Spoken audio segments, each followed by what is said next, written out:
All right, I think we are live. Oh my gosh, you guys are going to love this interview. The man, the what my next guest has achieved in the last 5 years is extraordinary. I mean, it sounds unreal. Like what this guy has done in the last 5 years, is kind of blowing me away. So let's get to know Wasim Hajjiri. That's our guest today. Not only is he speaking on the relentless pursuit of a dream, 3 powerful strategies to achieve your goals and success beyond your wildest dreams, I wanted you to hear on today's interview how he got to be where he is. You know, you didn't. Most of us didn't start by being a great facilitator and a great communicator. It takes a lot of work and effort, and this guy's the real deal. So listen up, ladies and gentlemen. We're going to get to know Wasim and his journey, and I'm sure he'll drop some really amazing wisdom for us as well. Hi, Wasim. Thanks so much Hey for joining us guys, how today. are you? Thank you very much for having me. I'm very honored to be here and talk to you about my journey and how I ended up to be here. It means to inspire you, to do the same. Yeah. You have such man, I read your bio, Wasim, and it was like you're a medalist, like gold, I think it's a gold medalist, in fitness, and you've achieved so much with, I think you have an MBA, you're a part of the business incubator. What am I missing? Oh my gosh. How did this happen in 5 short years? Well, basically, it all started at the end of 2013. I had just graduated as an electrical engineer from Jordan. That's where I'm from. And I took the quantum leap. I moved to San Diego with no plans whatsoever. I went on a short vacation to New York, and I canceled my way back home, and I just decided to, burn the boats and stay here. I my first when I started here, I wanted to work at Qualcomm, which is a big company, and I didn't have any experience or contacts, so that seemed crazy to people.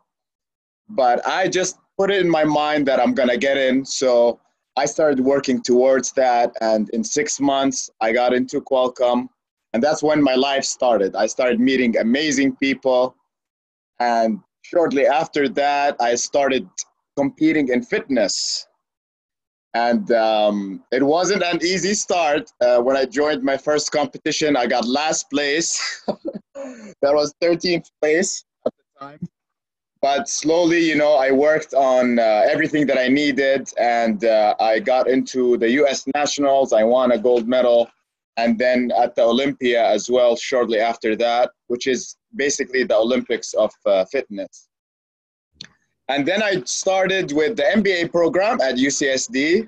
I live here in San Diego. I love it. I mean, it's February, it's summer outside. There's a lot of amazing opportunities here. And I also started working on finishing the MBA program. And that's when I started speaking, which was 2 years ago.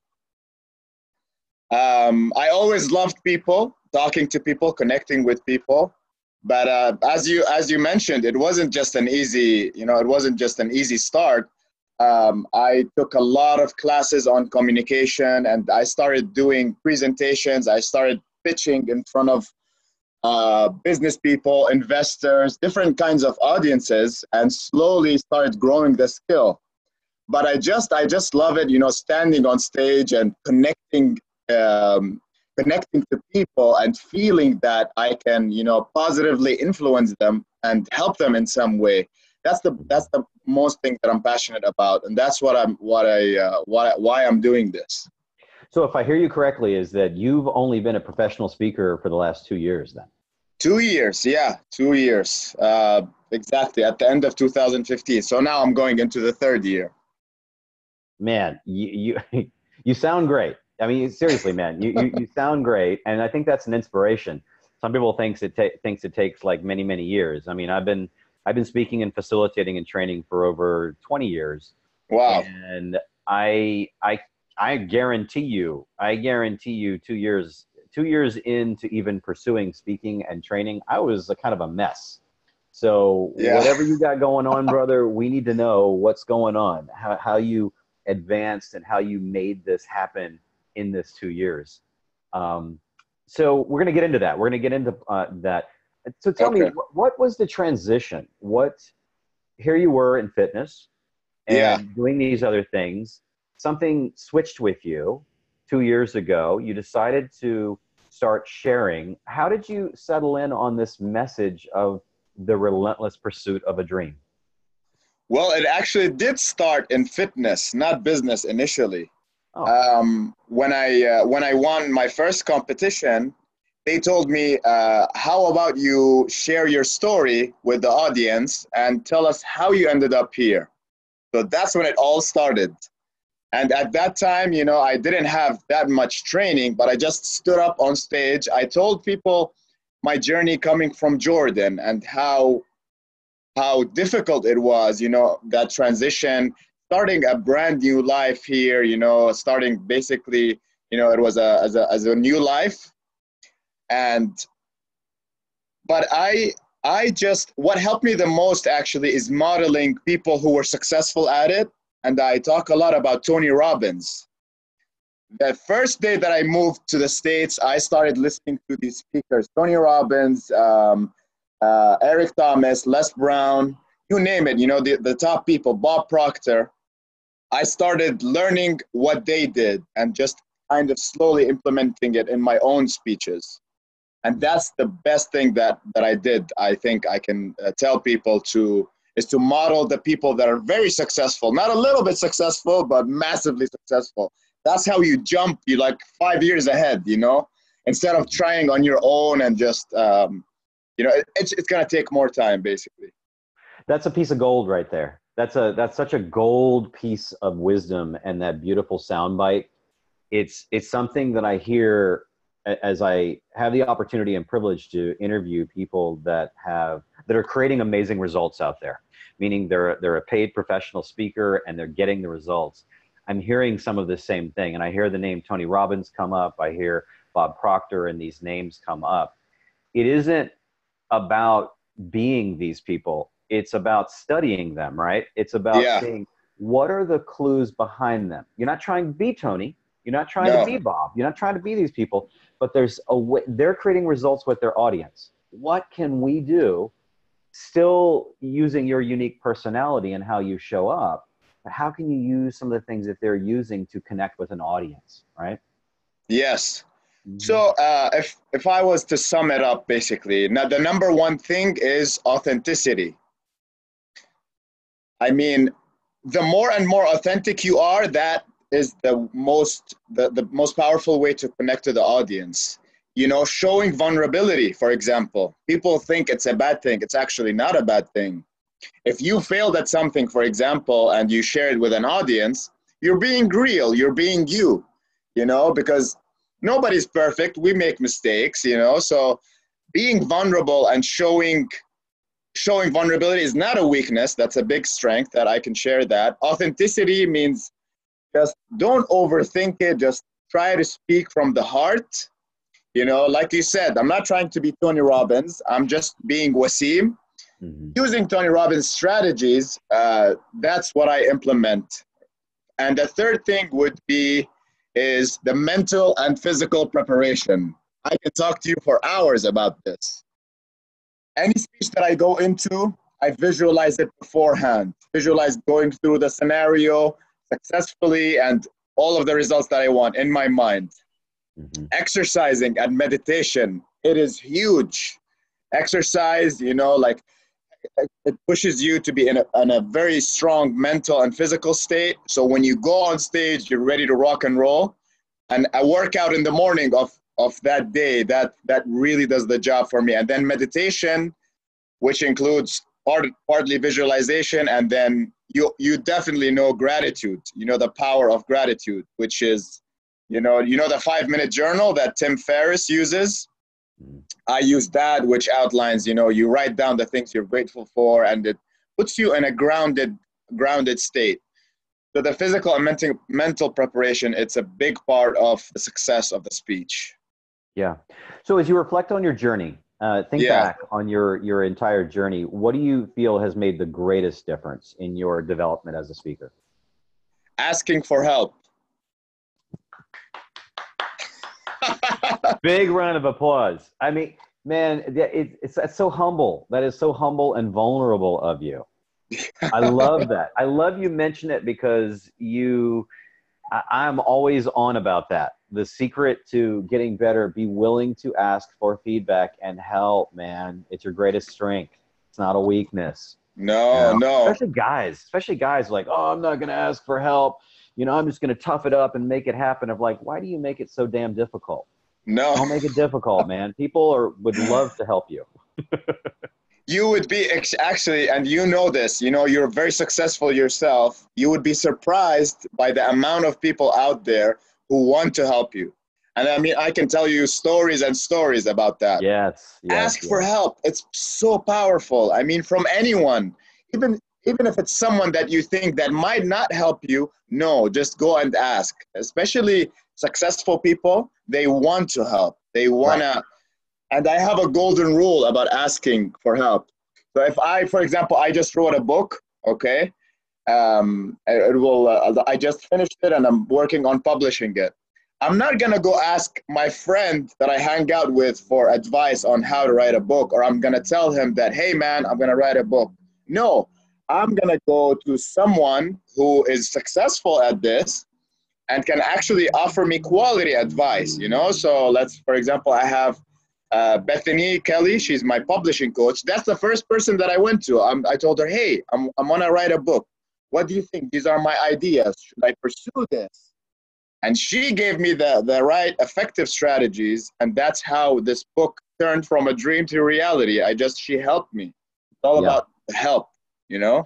Yeah, well, you know, one of the things that we do at the Leadership and Communications Expo, and also what Bob Dietrich and I are doing with the Speakers Resource Center, is the reason we're having a lot of these interviews is to let people know about successful people like you on the journey. And whether you feel that you're extremely successful or a little bit successful, here's the thing. You're creating some results that other people don't have. And I think that's a key ingredient right there. That's who I want to feature. And I want people that are going on the journey to be a paid speaker, facilitator, trainer, what have you, is I want these folks that are listening and watching to learn from those that are creating results.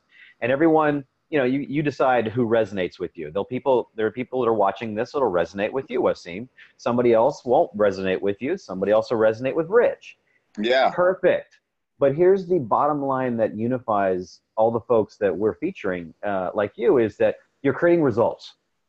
Because I'm not nearly as interested in someone that is going to share some wisdom. And, you know, I know it can sound kind of harsh, but if you're not creating results, why would I listen to you? It sounds really arrogant and it sounds awful, but I think that's something that people need to hear. Stop listening to people if they're not creating the results that you want. Get behind exactly. them. That's you want a gold medal. The golden rule. If you want a gold medal in fitness, don't talk to Thomas Mangum. Talk to Wasim. Talk to Wasim, man. Look, there ain't no muscle here. Yeah. No, but it's true. It's true, Thomas. I mean, it's totally true. You look at the results. Are they there? Okay. If not, move on. Yeah. That's totally true. I agree. It's not cocky or anything. That's the truth. That's the golden rule. Don't waste your time or your money, man. Go to where people are creating the results. Say, what are you doing? Wasim, how are you getting into the clients you're getting into? How are you speaking to the audiences that you're speaking to? Shoot, you might even end up inspiring someone to want to get into fitness, you know, and competing in fitness. Great. You know, you're one of those people. So listen, want to get to make sure, I think you probably dropped some of these nuggets already, but I know one of the things that you talk about is the relentless pursuit of a dream. 3 powerful strategies to achieve goals and success beyond your wildest dream. Tell us about these 3 things. Okay, so the 3 things. I would say, okay, so where does the relentless pursuit come? Okay, why did I really emphasize this word? Because if you want to make your dreams a reality, you have to be relentless, which means you have to have persistence that no one can expect, okay? Just a small example, and then I'll move on to the three strategies. When I wanted to get my job at Qualcomm, I went through 55 different recruiters, 20 receptionists, and 25 different interviews to get to that final yes. Wow. That's 55, 20, 25. Wow. This is the relentless pursuit. It's not going to happen overnight. It's not going to happen. You have to be relentless to make it happen. So that's where relentless comes from. So wait a minute. You're telling me that if I just don't have, what if I want to be a professional paid speaker, I can't just get a press kit, put a website up, and sit back and wait for companies to call me? Of course not. Of course not. You have to go out there and make it happen. You have to be so hungry for it, you know, and it will happen. I mean, I mentioned, yeah. Do the Les Brown. Go ahead. Les Brown. You got to be hungry. Be hungry. Yeah, exactly. I mean, it's like, that's number one thing. Okay, you want to make you want to be successful. You want to make your dreams a reality. It's persistence, man. It means that no, when you hear no, that's like you're taking vitamin C. It's like nothing to me. It's a game. Every 100 no's, there's still one yes. You know, so it has to be kind of a game. So that's where the relentless pursuit comes from. So the 3 strategies, okay? I'll start with the first one. What's your dream? What is it? Tell me what's your dream, for example. In one sentence, what's one of your dreams? You're actually asking me a real question. I'm asking you a real question in one sentence. Question. No. In one sentence. One of my dreams is to cut my travel in half, but triple my income from speaking. Perfect. That's a great dream, right? Do you have a vision for it? What does that look like? Yes. I have an absolute vision. Yep. Mm-hmm. So that's step 1. Define the vision, define the dream, and have a vision for it. And it has to be very precise. In my event, I will talk about all of the details that you need. It's a process that you go through. There's specific questions. You have to have it written down on paper. It has to be written on paper, not just in your mind. It has to be on paper, because research shows that this is 90% more effective when you have something written down on paper, especially when it's related to your dream or your goal. So that's the first step. So let's take away what we learned so far, and this is something that listeners and watchers can do right now. Is yes, you may have a vision of what this looks like. You have a dream. Yes. And you want to accomplish it. Write it down in vivid detail. Yes. Right? I mean, write every tiny little detail. That's what I'm hearing. Got that right? Very specific. Very specific. For example, my book, I'll give you an example. In 2018, I want to sell 16,000 copies, or let's say 8,000 copies.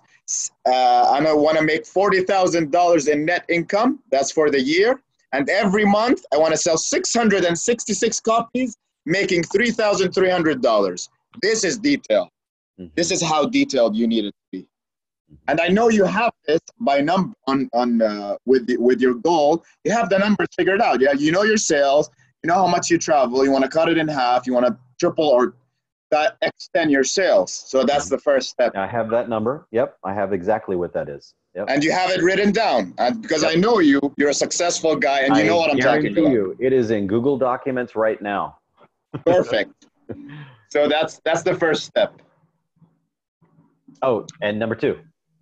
Number 2, why? Why do you want this? Give me one reason you want this. Why do you want this? So I can impact so many more people than I'm currently impacting. When I'm living on the road, and I know I'm using myself we'll just use myself as a personal example. When I'm on the road, I am traveling most weeks, and I'm in front of corporate audiences and speaking. To be fair, there's only a limited number of people that I'm in front of that I physically have time for. So I want to cut that time in half, triple that, and then making sure then I have this extra time that I can focus in on writing books, courses, inspiring other people to speak and write and start their own businesses. It's impacting more Perfect. people. Exactly. So that's what you have it nailed down, and you have one reason, right? Mm-hmm. I also more emphasize on this, that the reasons other than the finances, they have to be deeper. They have to relate to your family. You know, you have kids, you have your wife, you have your spouse, whoever it is, the most important people in your life. Your dream in some way is related to them.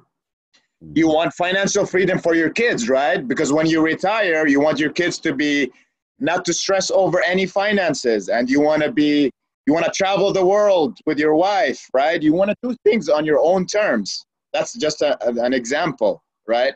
So the reasons have to be very emotional and deep. Good point. Why am I saying this? Why do I have this rule? Because, and I will talk about a lot of stories in my speech on this. We all know that the journey, it's not simple, okay? It's like this. There's ups, there's downs, and when you have strong enough reasons that are related to your family, for example, for me, my mom, okay, my mom is, my father passed away, so my mom is one of my biggest priorities. A lot of the things that I want to do in my life, I related to my mom. It's for me, very powerful.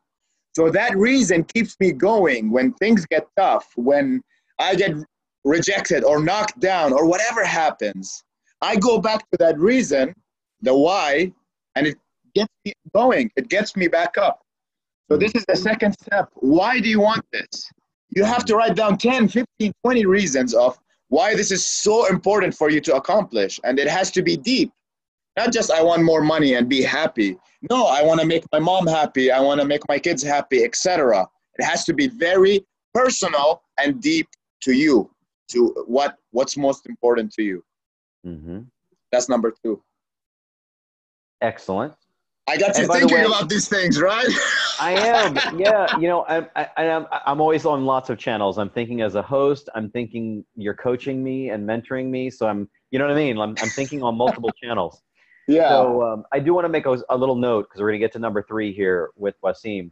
Is obviously we're going to give you information to connect him to Wasim. And in this very short interview, it's a bit of a teaser. I want you guys to go and see him live and in person.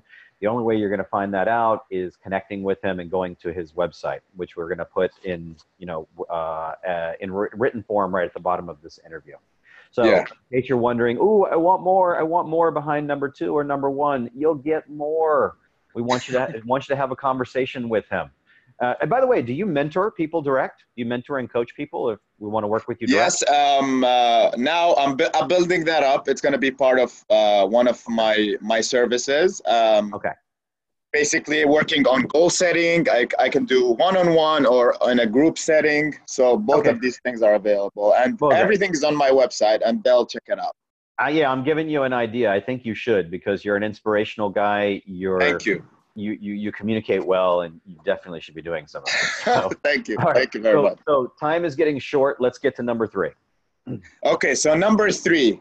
Now you have your dream. Number 1, figured out what it is, your vision and the details. Number 2, you have a strong why and all of the reasons. Number 3 is now, okay, how are you going to do it? And the first step in that is to, number 1, figure out who are the people that are going to help me get there. Right there. Yeah. That is the golden rule. Even before you write down any action steps that you might think that work, like, for example, writing a book, I need to brainstorm an outline and then every day write for an hour.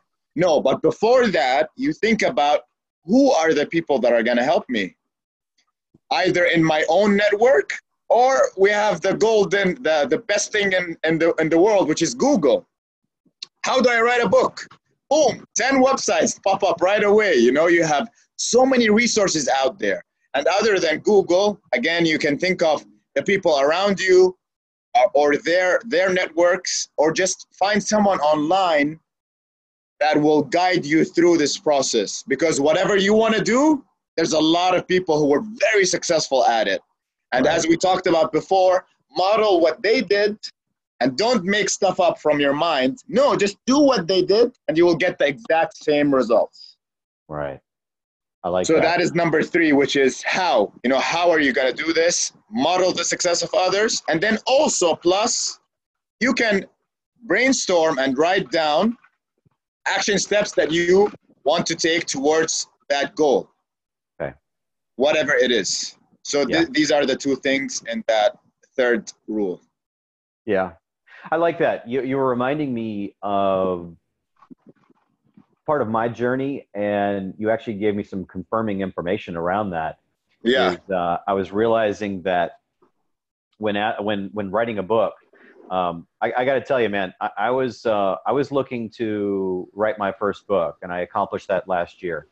Yeah. And when I was looking to write my first book, I'd actually had a manuscript on my computer for years, and it just never got done. It never got done until I realized why are you trying to make this hard? Why don't you talk to somebody that's really, really good at publishing and writing books?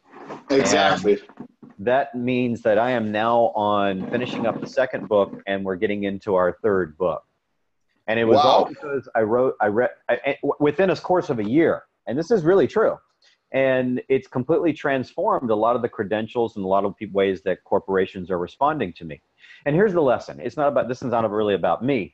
It's about, don't make it so hard. Some of the things that you said today is be willing to ask for support. Look behind the people that are successful.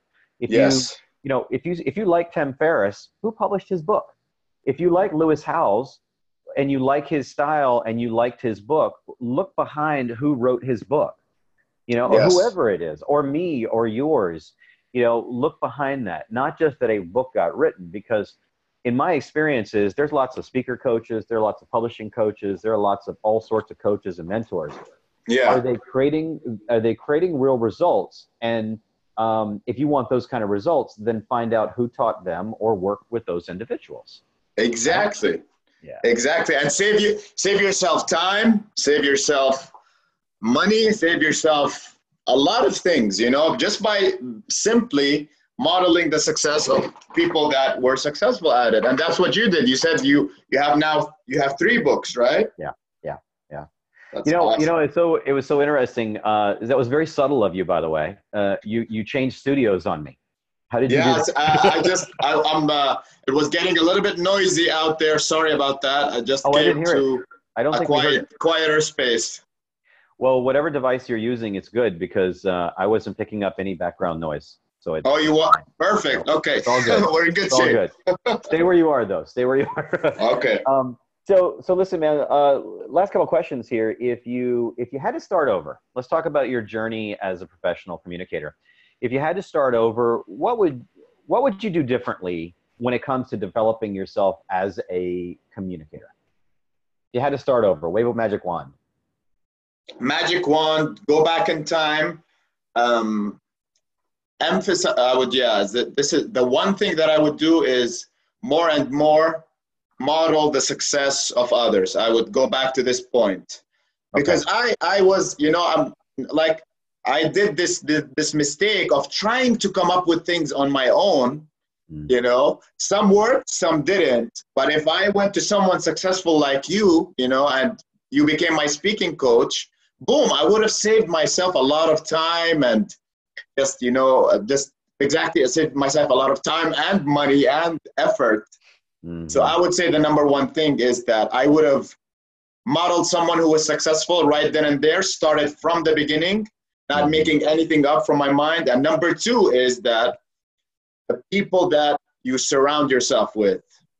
All right. That is so important.